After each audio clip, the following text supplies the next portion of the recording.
تلك آيات الكتاب الحكيم.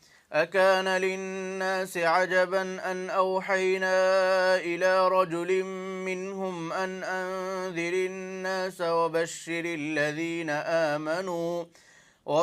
الذين آمنوا أن لهم قدم صدق عند ربهم.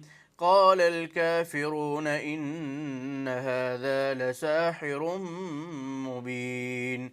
إن ربكم الله الذي خلق السماوات والأرض في 6 أيام ثم استوى على العرش يدبر الأمر ما من شفيع إلا من بعد إذنه. ذلكم الله ربكم فاعبدوه أفلا تذكرون.